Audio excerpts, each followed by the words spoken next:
De guerrillero a presidente. Una transformación de 45 años que nadie esperaba. Gustavo Petro pasó de portar armas a portar... Hola, queridos suscriptores. ¿Están listos para conocer la historia más impactante de la política latinoamericana? Zihuatanejo, 1960. Mientras el mundo celebraba la llegada de una nueva década, en un pequeño pueblo de Córdoba nacía un bebé que cambiaría para siempre el destino de Colombia. Gustavo Francisco Petro Urrego vino al mundo en el seno de una familia modesta, con pocos recursos económicos pero ricos en valores. Su padre, un hombre trabajador y honesto, inculcó al pequeño Gustavo una profunda sensibilidad hacia la injusticia. Cada día, veía cómo las familias de su barrio luchaban por sobrevivir, mientras que unos pocos acaparaban toda la riqueza. Colombia era un país marcado por la desigualdad, y nacer pobre significaba morir pobre. ¿Te imaginas a un niño de 10 años preguntándose por qué algunos tienen tanto y otros tan poco? Sino que también empezó a buscar respuestas. En el colegio, mientras sus amigos jugaban, él leía libros sobre historia, revoluciones y hombres que cambiaron el mundo. Sin embargo, nadie podía imaginar que este niño curioso se convertiría en el presidente más controvertido de la historia moderna de Colombia. 1977. Gustavo tenía 17 años cuando tomó la decisión más importante de su vida. Colombia atravesaba un periodo de extrema violencia en el que la voz del pueblo era silenciada a tiros. El gobierno de entonces respondía con represión a las protestas estudiantiles, y los jóvenes como Gustavo se enfrentaban a una elección imposible: callar o actuar. Una noche, en una reunión secreta celebrada en una modesta casa de Bogotá, Gustavo conoció a los miembros del M-19, Movimiento 19 de Abril. No eran delincuentes comunes, sino idealistas que creían que la única forma de cambiar Colombia era mediante una revolución armada. ¿Estás dispuesto a sacrificar tu vida por la justicia?, le preguntaron. Gustavo, que veía el sufrimiento de su pueblo, respondió con determinación: estoy dispuesto a vivir por la justicia. ¿Qué harías tú en su lugar? ¿Elegirías el camino seguro? ¿O arriesgarías todo por tus ideales? Contrariamente a lo que muchos piensan, Gustavo Petro nunca fue un guerrillero combatiente.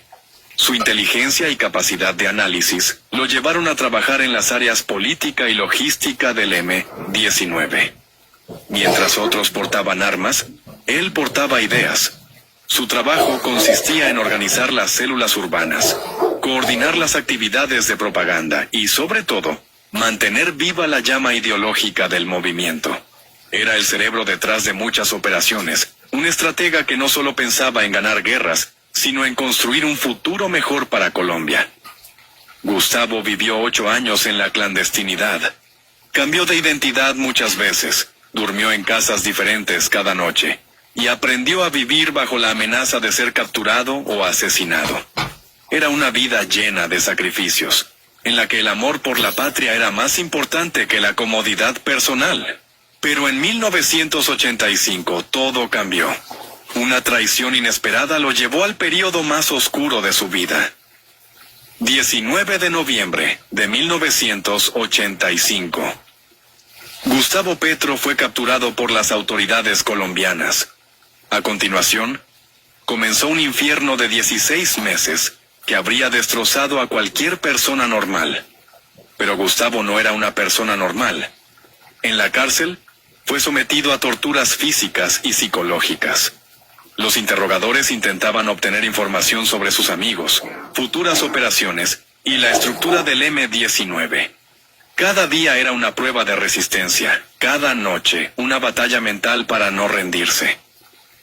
Me torturaron para que traicionara a mis amigos, recordaría años más tarde, pero aprendí que el dolor físico es pasajero, mientras que la traición a los principios dura para siempre. Durante esos meses oscuros, Gustavo no solo resistió, sino que también se transformó. La cárcel, en lugar de quebrarlo, lo fortaleció. Leyó con avidez, estudió política y economía. y comenzó a imaginar un futuro en el que Colombia pudiera cambiar sin violencia. ¿Te imaginas cuánta fuerza mental se necesita para salir de una experiencia así, no con odio, sino con más fe que nunca? 1990.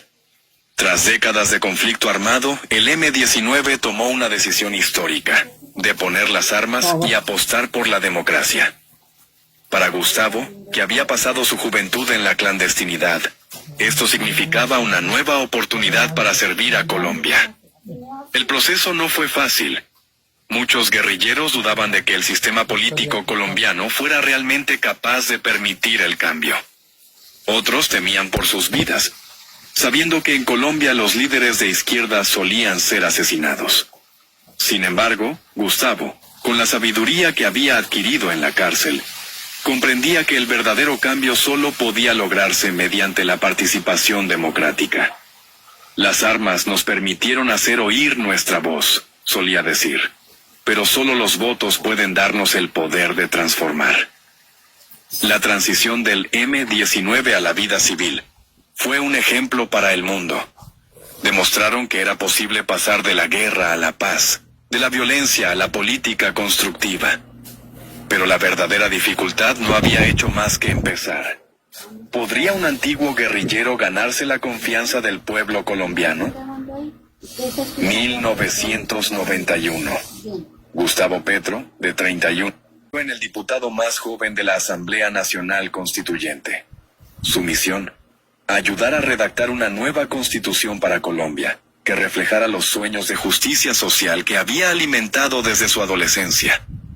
Durante los debates constitucionales, Gustavo demostró una extraordinaria habilidad para el análisis político y las propuestas constructivas.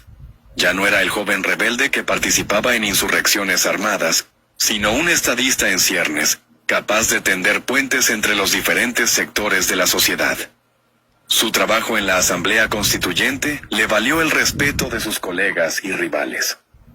La imagen de Gustavo Petro que conocemos hoy comenzó a formarse aquí. Un hombre con convicciones firmes, pero con capacidad para el diálogo y la negociación. En 1998 dio el siguiente paso. Fue elegido miembro de la Cámara de Representantes. Su oficina se convirtió en un refugio para los sectores más vulnerables, cuya voz no se escuchaba en el sistema político tradicional. Todos los proyectos de ley que presentó tenían un denominador común: defender los derechos de los más necesitados. 2006. Gustavo Petro entró en el Senado de la República con la clara misión de sacar a la luz la corrupción que carcomía las instituciones colombianas. Lo que descubrió superó sus peores temores. La investigación que lo hizo famoso a nivel nacional fue el escándalo de la parapolítica, la infiltración de grupos paramilitares en el Congreso de la República. Mientras sus colegas optaban por guardar silencio cómplice, Gustavo decidió hablar. Descubrí que el 35% del Congreso tenía vínculos con los paramilitares, declaró en una sesión histórica. No podía permanecer callado mientras la democracia colombiana era secuestrada por los criminales. El precio de su valentía fue alto. Recibió amenazas de muerte, tuvo que reforzar sus medidas de seguridad, y muchos de sus colegas comenzaron a verlo como una amenaza para el statu quo. ¿Qué opinas? ¿Vale la pena arriesgar la vida para sacar a la luz la verdad? ¿O es mejor guardar silencio para protegerse? 2010. Gustavo Petro decidió dar el paso más importante de su carrera política: presentarse a las elecciones presidenciales de Colombia. Para muchos, era un paso prematuro. Para él, era una oportunidad de difundir sus ideas por todo el país. Su campaña fue diferente a todas las que se habían visto antes en Colombia. Mientras que otros candidatos prometían más, Gustavo hablaba de transformación estructural, justicia social y un nuevo modelo económico que no dependiera únicamente del petróleo.